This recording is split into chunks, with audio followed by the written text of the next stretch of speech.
Students, welcome to the today's session. Students, we have started Unit 2,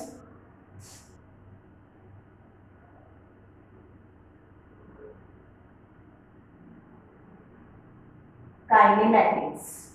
We have discussed concepts of point object, motion in one dimension, two dimension, and three dimension.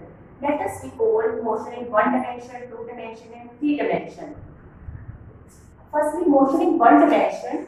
If only one coordinate is required to specify the position of an object, then we say motion in one dimension. For example, an apple falling from a tree. And motion in two dimension, if two coordinates are required to specify the position of an object, then we see motion in two dimension. For example, an insect crawling on a floor, or we can take another example, the play of a carrom poem. And the motion in the one dimension, if all the coordinates x, y, z are required to specify the position of an object, then we say motion in one dimension.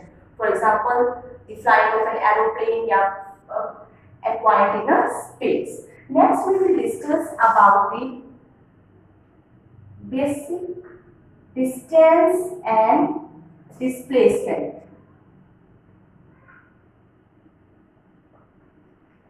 What do we understand by the term displacement? Distance.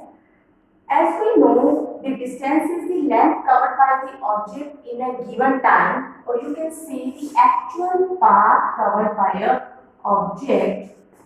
Actual path covered by an object in a given time is called distance. For example, we have a particle that starts its journey from point A and goes to point B, and then covering a distance of 3 km, then he goes to point C, covering a distance of 4 km, and then he comes back to point A, covering a distance of 5 km. The path or actual path covered by the particle is 3 plus 4 plus 5, 12 km. This is the actual path covered by the object in any direction. So distance has only a magnitude. So we can take distance is a scalar quantity. Distance is a scalar quantity. Next we will discuss the units of distance. As you know, units of distance is meter, and SI unit of distance is meter, and CGS unit is centimeter. Bigger unit is taken kilometer. Next we understand the term displacement.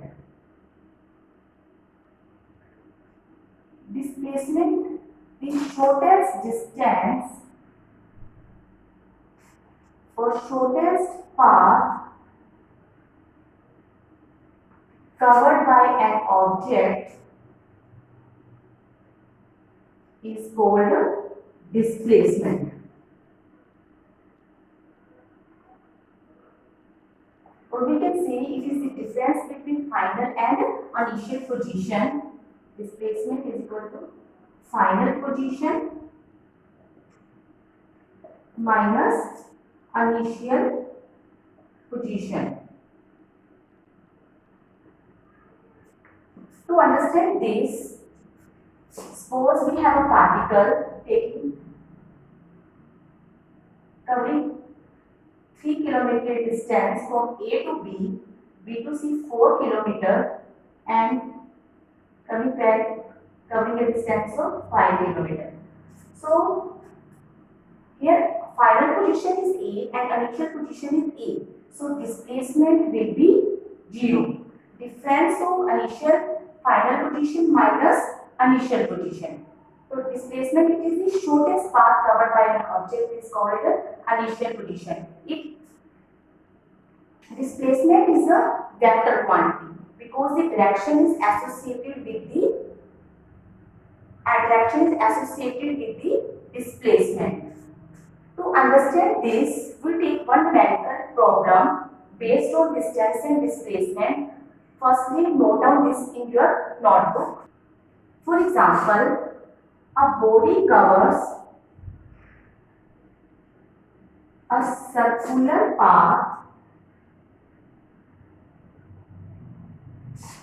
of radius r in 20 seconds, and we have to calculate distance and displacement of the particle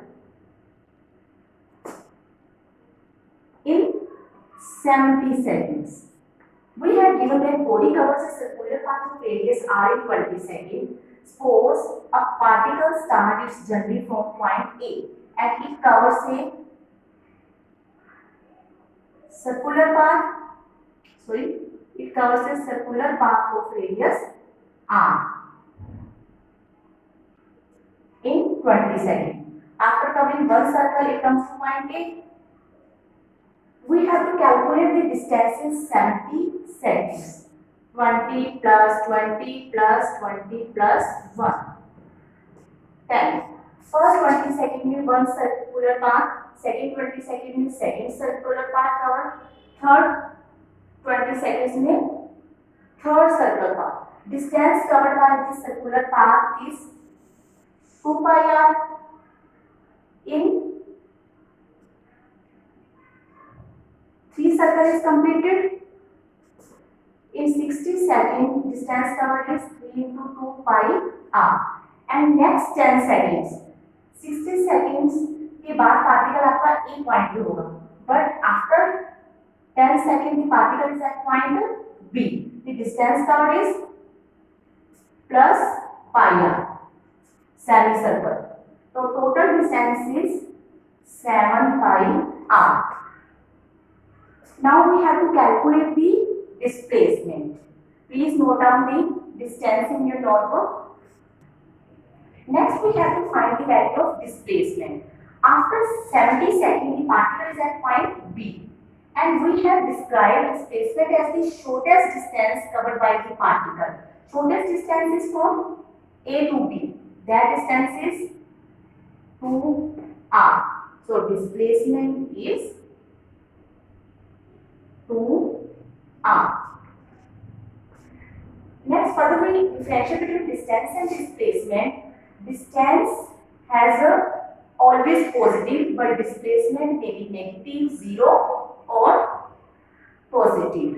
And distance is always greater than or equal to the displacement. And distance is the actual path covered by the object, and displacement is the shortest distance covered by the object. Please note down this. Next, we discuss position, time, graph for a stationary object. To draw a graph, time is always taken on the x-axis and other physical quantities taken on the y-axis. In this case, position is your physical quantity, say noted by x, and time is noted by t. We have to draw position time graph for a stationary object. Object is at rest. This is origin, where the journey starts. Suppose the object is at a certain distance x naught. It will be at x naught for any time. Because the object is at rest, it will be remain at the point x naught for all time. So position time graph is parallel to the time axis. Thank you, students.